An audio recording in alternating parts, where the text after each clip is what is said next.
So मास spring सिस्टममा हामी अब मास स्प्रिङ सिस्टम कस्तो छ भन्दाखेरि हाम्रो होरिजेन्टल मास स्प्रिङ सिस्टम है।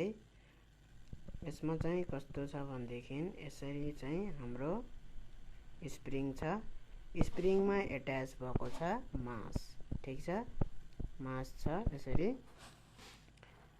र यसलाई चाहिँ कि त यसरी फोर्स एप्लाई गरेर यसको स्प्रिङको जुन छ स्प्रिङको नर्मल कन्फिगुरेसनबाट कि त कम्प्रेस गरिदिने कि त स्ट्रेच गरिदिने, तान्दिने है। कि त यसरी फोर्स एप्लाई गरेर कम्प्रेस गरिदिने यसरी भित्र है, यसरी कम्प्रेस गरिदिने कि त फोर्स एप्लाई गरेर तान्दिने यसरी है।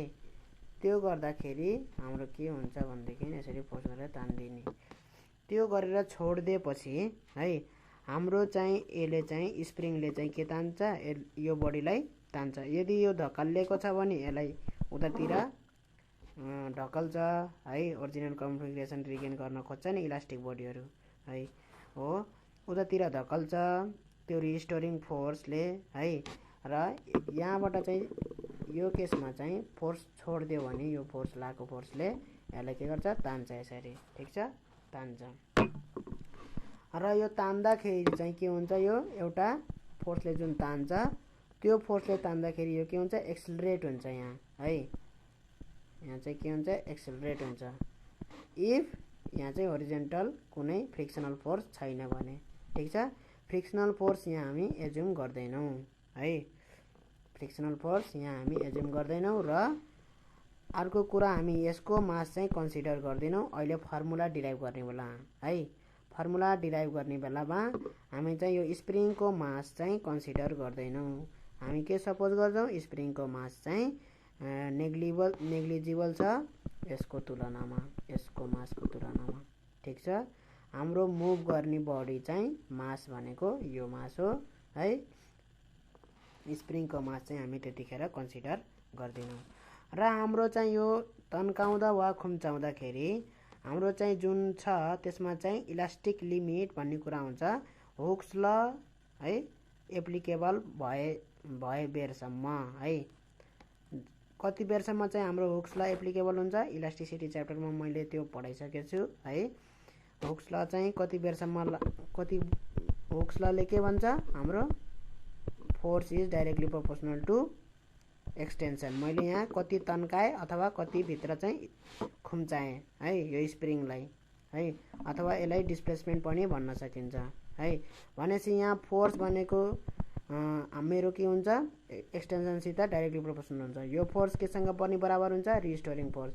भनेपछि मैले के भन्न सक्छु, रिस्टोरिङ फोर्स इज, हुन त हाम्रो रिस्टोरिङ फोर्स नै हो है, restoring force is directly proportional to extension. Extension भनेको यहाँ के हो, डिस्प्लेसमेन्ट हो है। र यो रिस्टोरिङ फोर्स केसित डाइरेक्टली प्रोपोर्सनल भयो, यहाँ restoring force is directly proportional to displacement. Extension भनेको के भयो, यहाँ डिस्प्लेसमेन्ट भयो, ठीक छ, ठीक छ है। भनेपछि यहाँ since restoring force is directly proportional to displacement, यो मोसनलाई हामी के भन्न सक्छौँ, सिम्पल हार्मोनिक मोसन भन्न सक्छौँ है। र यो बडी चाहिँ यसरी टु एन्ड फ्रो यसरी भइरहेको छ है। मैले चाहिँ यो फोर्सले यसलाई छोडिदिएँ भने यहाँ यसरी यहाँ फोर्स लगाइरहेको छु, यो फोर्स मैले लिभ गरिदिएँ भने, हटाइदिएँ भने के हुन्छ, रिस्टोरिङ फोर्सले यसलाई ब्याक तान्छ यसरी र एउटा सर्टेन भेलोसिटी गेन गर्छ। मेन पोजिसनमा पुग्दाखेरि है, जुन यसको यसरी आफ्नो ओरिजिनल कन्फिगरेसनमा आउँछ, जुन यसरी मेन पोजिसनमा पुग्दाखेरि एउटा सर्टेन भेलोसिटीमै हुन्छ यो है। त्यो भएको भएर चाहिँ यो के हुन्छ, भित्रैसम्म जान्छ यसरी है, यसरी कम्प्रेस भइहाल्छ, ठीक छ, ठीक छ है।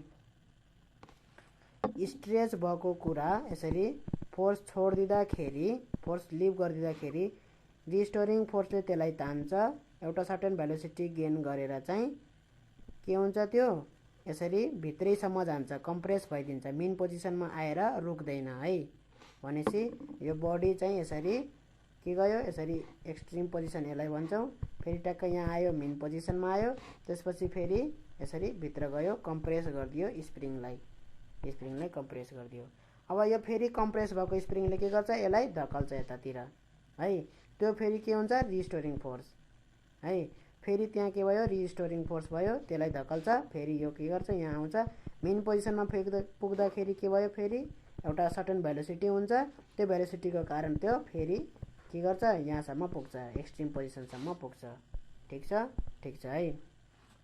भनेको मतलब यो यसरी ओसिलेट गरेको गरै गर्छ भनेपछि एउटा ओसिलेटरी मोसन पनि भयो र यसको फोर्स चाहिँ जुन रिस्टोरिङ फोर्स छ त्यो फोर्स चाहिँ कता डाइरेक्ट गरेछ, अहिले मेन पोजिसनतिर डाइरेक्ट गरेछ है।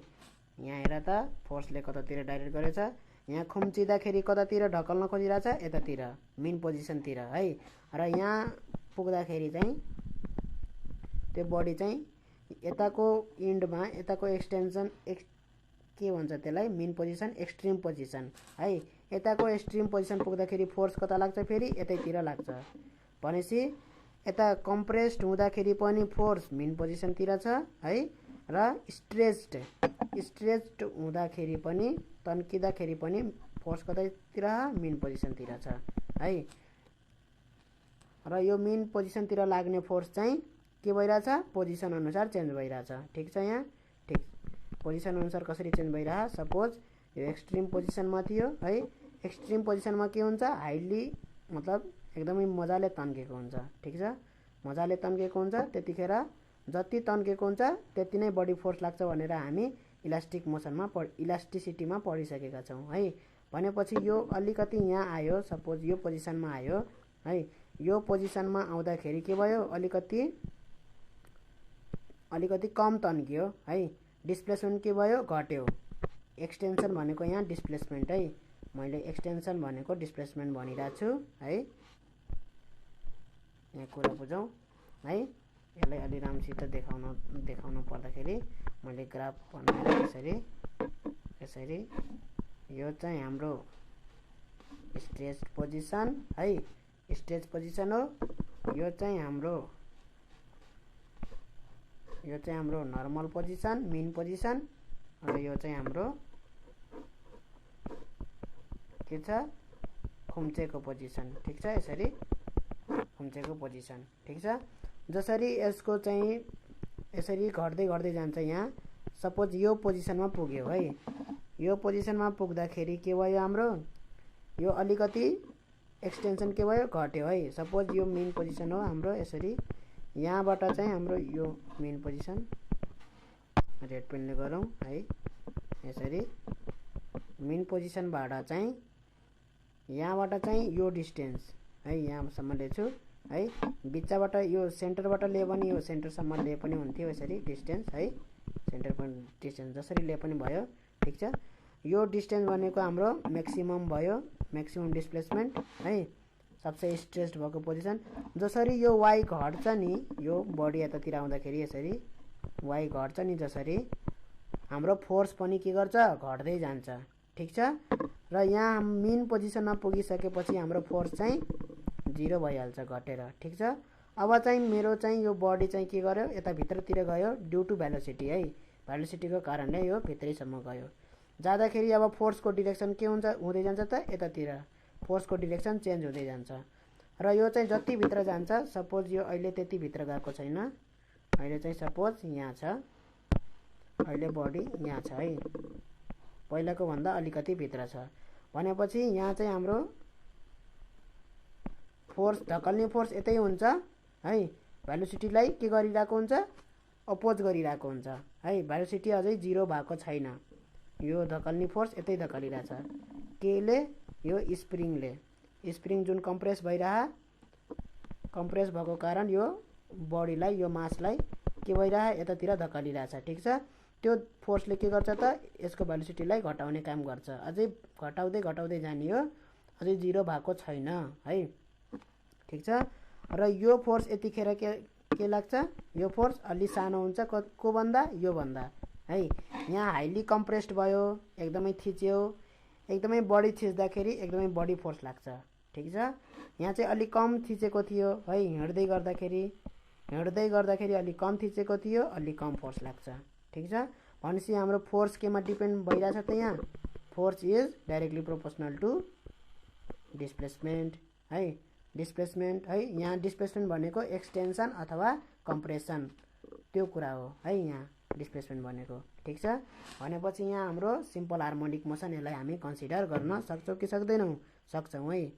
Since restoring force is acting always acting towards mean position है, always acting towards mean position and it is directly proportional to displacement, it is directly proportional to displacement है। So we can consider this motion as simple harmonic motion है। भनेपछि मास spring सिस्टमको मोसनलाई हामी simple harmonic motion consider गर्न सक्छौँ है। र अर्को कुरा, यहाँ चाहिँ कुनै पनि फ्रिक्सनल फोर्स एज्युम गरेको छैनौँ है। यो चाहिँ एकदमै यो होरिजेन्टल जुन टेबल छ हाम्रो, यो टेबल, दिस टेबल इज एकदमै स्मुथ छ, फ्रिक्सन बिट्विन यो चाहिँ छैन है, यिन दुईटाको बिचको फ्रिक्सनलाई छैन। हामी एउटा मात्रै फोर्स यहाँ त्यही भएर देखाइरहेको छौँ है। It is moving under only one force है। त्यो फोर्स चाहिँ के हो? रिस्टोरिङ फोर्स हो। ठिक छ, ठिक छ। यो फोर्स हामीले सुरुमा जुन फोर्स लगाएर स्ट्रेच गरेको थियौँ, त्यो फोर्स हामीले एकचोटि स्ट्रेच गरेर छोडिदिने मात्रै हो है। यो फोर्स के गरिदिने हो? छोडिदिने हो। अब त्यसपछि त्यो फोर्स एक्ट गर्दैन है, यो फोर्स अब एक्ट गर्दैन। हामीले चाहिँ जस्ट एउटा एक्सट्रिम पोजिसनबाट छोडिदिएको, एक्सट्रिम पोजिसनमा लगेर छोडिदिएको है। त्यहाँबाट चाहिँ त्यो फोर्स के गर्दैन? एक्ट गर्दैन। अब हाम्रो फोर्स एक्ट गर्ने भनेको रिस्टोरिङ फोर्स मात्रै हो। सो यो बडी चाहिँ के को अन्डरमा मात्रै मुभ गरिरहेछ? एउटा रिस्टोरिङ फोर्सको अन्डरमा मात्रै मुभ गरिरहेको छ। यहाँ चाहिँ हामी कुनै पनि फ्रिक्सनल फोर्स अथवा एयर रेसिस्टेन्ट, एयर ड्र्यागिङ फोर्स, कुनै पनि डिसिपेटिभ फोर्स हामी लिएको छैनौँ। अपोजिङ फोर्सलाई डिसिपेटिभ फोर्स पनि भन्छ है। ड्र्याग अफ एयर भनेछ नि, त्यो ड्र्यागिङ भनेको एउटा फ्रिक्सनै हो। ठिक छ, ठिक छ है। ल अब चाहिँ हामी फर्मुला डिराइभ गर्नुपर्छ होरिजेन्टल मास स्प्रिङ सिस्टमको। त्यो चाहिँ ल हामी अब यसको टाइम पिरियड निकालौँ है त। अब हामी के सपोज गरिसक्यौँ त, एउटा मासलाई हामी यसरी होरिजेन्टल स्प्रिङ सिस्टममा यसरी राखेर हामी ओसिलेट गराइरहेका छौँ। ठिक छ, ओसिलेट भइरहेको छ। अब सपोज यसको मास चाहिँ यम हो है, यसको मास चाहिँ सपोज यम हो। स्प्रिङको मास हामी कन्सिडर गरेको छैनौँ, नेग्लेक्ट गरेको छौँ, अथवा त्यसलाई मासले अथवा त्यसरी एज्युम गरेको छौँ है। र सपोज यसको चाहिँ हाम्रो कुनै पनि ड्र्यागिङ फोर्सहरू लागेको छैन है, कुनै पनि के लागेको छैन? ड्र्यागिङ फोर्सहरू केही पनि लागेको छैन। अब हामी फर्मुलातिर लागौँ है। भनेपछि त यहाँ भनेको कुन फोर्सको कारणले गर्दाखेरि यो आएछ? रिस्टोरिङ फोर्स भनेको कुन हो? रिस्टोरिङ फोर्स भनेको यसको आफ्नै, यो रिस्टोरिङ फोर्स भनेको मैले चाहिँ सिम्पल हार्मोनिक मोसनको लागि भने, र यसमा पनि अर्को इलास्टिक रिस्टोरिङ फोर्स भन्ने हुन्छ, त्यो इन्टरनल फोर्स हो है। इलास्टिक रिस्टोरिङ फोर्स, त्यो इलास्टिसिटीमा पढाइ भएको होला है।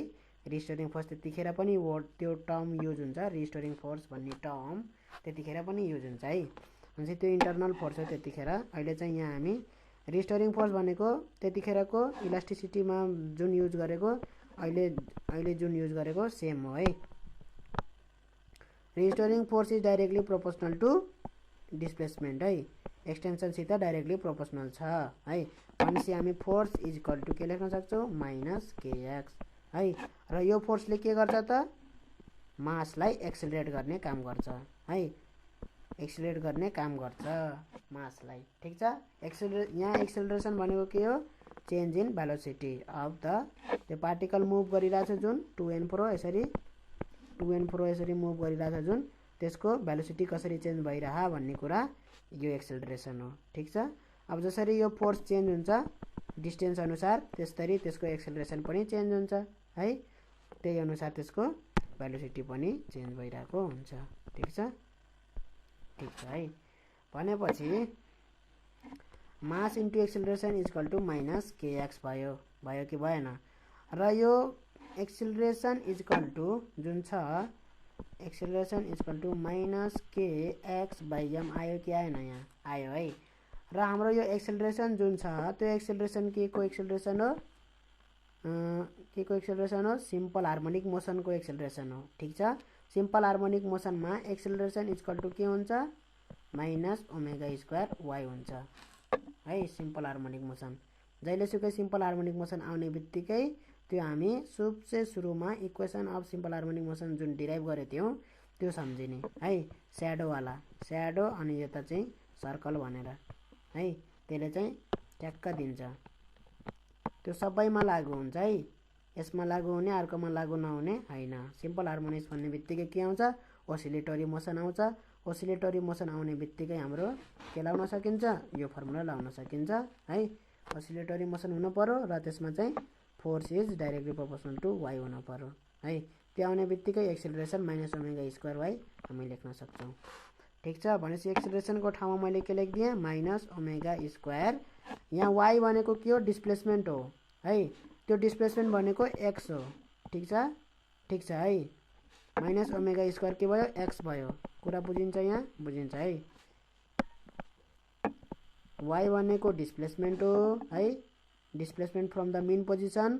त्यो displacement from the mean position भनेको के हो? यहाँ एक्स हो है, माइनस के एक्स लेखेको छु, जुन एक्स भनेको के हो? Displacement from the mean position है। Force is directly proportional to extension जुन छ एक्स है, एक्सटेन्सन। मेन पोजिसनमा फोर्स लागु हुँदैन। स्प्रिङमा जो सपोज यो मेन पोजिसनमा छ भने यसमा फोर्स लागु हुँदैन, तर मेन पोजिसनबाट चाहिँ मैले एक्स डिस्टेन्स यसरी ताने भने है, त्यतिखेर त्यही अनुसारको फोर्स लागु हुन्छ। F restoring force F is directly proportional to x भनेको F equal to minus kx भन्न सक्यो है। भनेपछि यो केएक्स र यो वाइ भनेको एउटै हो। मैले चाहिँ minus omega square x is equal to minus k x by m. Minus minus cancel out भयो, एक्स एक्स के भयो? हाम्रो क्यान्सिल आउट भयो। ठिक छ, ठिक छ है। भनेपछि हाम्रो के भयो? अब यहाँ के आयो? Omega is equal to under root के भयो आयो? के बाई एम आयो। ठिक छ यहाँ, ठिक छ है। Omega is equal to under root k by m आयो र ओमेगा भनेको के हो? 2 पाई बाई टी हो कि होइन? हो है। त्यो चाहिँ म पहिलाको सिम्पल पेन्डुलममा पनि भनेको छु, त्योभन्दा अगाडि त्यो उसमा पनि मैले यो चाहिँ भनेको छु है। यो टाइम पिरियड भनेको यो ओमेगा भनेको के हो खासमा? त्यो सर्कुलर मोसन देखाउने होइन। र यो टाइम पिरियड, यसको टाइम पिरियड र यसको टाइम पिरियड के हो? सेम हो भनेर त्यो त्यतैतिर जानुपर्छ है। त्यो सुरुको भिडियो चाहिँ हेर्नुपर्छ है। अब यहाँबाट के आयो? Time period is equal to T यता लाने, बाँकी यता ल्याउने है। 2 पाई हुन्छ, बाँकी यता गयो भने मास माथि जान्छ, के हुन्छ? तल आउँछ। ठिक छ, ठिक छ। भनेपछि हाम्रो टाइम पिरियडको फर्मुला आयो है। टाइम पिरियड इजकल टु के भयो? Time period is equal to 2 pi under root m by k भयो है। भनेपछि यहाँबाट के देखिन्छ? Time period is directly proportional to under root mass र time period is directly inversely proportional to under root k है। यो दुईवटा कुरामा मात्रै डिपेन्ड हुँदो रहेछ है। र केमा डिपेन्ड भएन त? यहाँ कति स्ट्रेच भयो भन्ने कुरामा डिपेन्ड भएन है। जति स्ट्रेच गरे पनि है त्यसको एम्प्लिट्युडमा डिपेन्ड भएन भन्नको मतलब है। त्यसको केमा डिपेन्ड भएन? एम्प्लिट्युडमा डिपेन्ड भएन। एम्प्लिट्युड भनेको मेन पोजिसनबाट चाहिँ कति स्ट्रेच गरेर त्यहाँबाट चाहिँ लिभ गरेको छ है। मेन पोजिसन र एक्सट्रिम पोजिसनको डिस्टेन्स है। हाम्रो चाहिँ यो मेन पोजिसन भयो, त्यस्तै हाम्रो यहाँ अर्को एक्सट्रिम पोजिसन हुन्छ है। यहाँ रफ भयो, यहाँ तलतिर बनाऊ। यो हाम्रो एक्सट्रिम पोजिसन कम्प्रेस भएर भएको बेला यो मेन पोजिसन, यो चाहिँ हाम्रो फेरि एक्सट्रिम पोजिसन स्ट्रेच भएको बेलामा। ठिक छ, ठिक छ है। भनेपछि हाम्रो डिस्प्लेसमेन्ट भनेको एम्प्लिट्युड भनेको यो maximum displacement from the mean position भनेको मेन पोजिसनदेखि एक्सट्रिम पोजिसनको डिस्टेन्स है। यसमा चाहिँ डिपेन्ड गरेन, एम्प्लिट्युडमा हाम्रो के भएन? डिपेन्ड गरेन है। के डिपेन्ड गरेन? टाइम पिरियड है। त्यो चाहिँ मैले सिम्पल पेन्डुलममा पनि मैले भनेको थिएँ है। सिम्पल पेन्डुलमको अर्को भिडियो छ, त्यसमा चाहिँ मैले राम्रोसित एक्सप्लेन गरेको छु है, किन हुँदैन भनेर है। टाइम पिरियड चाहिँ जति भन्नाले यो हाम्रो बडी चाहिँ धेरै टाढासम्म जान्छ नि त होइन। यो अर्को एक्सट्रिम पोजिसन, यो एक्सट्रिम पोजिसन, यसरी गएर यति डिस्टेन्स कभर गरेर फेरि यति डिस्टेन्स आउनको लागि है के लाग्ने भयो? टाइम लाग्ने भयो कि लागेन है। अब नजिकै भयो भने के हुन्छ है? थोरै डिस्टेन्स जान्छ थोरै डिस्टेन्स आउँछ भनेपछि थोरै टाइम लाग्नुपर्ने हो, तर त्यस्तो हुँदैन। त्यसको एक्सप्लेनेसन मैले सिम्पल पेन्डुलमको सेकेन्डवाला भिडियोमा चाहिँ मैले गरेको छु है। यो मैले यहाँ गर्दिनँ, ठिक छ। भनेपछि हाम्रो दुईटा कुरामा मात्रै डिपेन्ड गर्यो, मासमा डाइरेक्टली प्रोपोर्सनल, मास धेरै छ भने हाम्रो बढी टाइम लाग्ने भयो टाइम पिरियड ओसिलेट हुनलाई, एउटा कम्प्लिट ओसिलेसन हान्नलाई है। र हाम्रो चाहिँ के भनेछ, के भनेको चाहिँ स्प्रिङ कन्स्ट्यान्ट हो है। स्प्रिङ कन्स्ट्यान्ट के भनेको के हो, स्प्रिङ कन्स्ट्यान्ट हो, ठिक छ। स्प्रिङ कन्स्ट्यान्ट भनेको के हो त, फोर्स बाई डिस्प्लेसमेन्टको रेसियो हो है। Force by force equal to के छ, केएक्स छ नि माइनस केएक्स, फोर्स बाई के एक्सको के हो, रेसियो हो है। र यसले के मेजर गर्छ, फोर्स कति गुणाले मल्टिप्लाई हुन्छ है। जस्तै मैले चाहिँ डिस्प्लेसमेन्ट 1 राखेँ भने है, फोर्स चाहिँ कति लाग्दो रहेछ, 1 मिटर यसरी तान्यो भने मेन पोजिसनबाट स्प्रिङको अनस्ट्रेच्ड नतन्केको पोजिसनबाट मैले तन्काएर 1 मिटर तन्काएँ भने कति फोर्स लाउँछु, त्यो भनेको हाम्रो के हो है। त्यसमा के हुन्छ, इन्भर्सली प्रोपोर्सनल हुन्छ। त्यो जति धेरै हुन्छ स्प्रिङ कन्स्ट्यान्ट त्यति नै हाम्रो टाइम पिरियड के हुन्छ, कम हुन्छ है। त्यो थोरै भयो भने टाइम पिरियड धेरै हुन्छ, इन्भर्सली प्रोपोर्सनल छ है। ल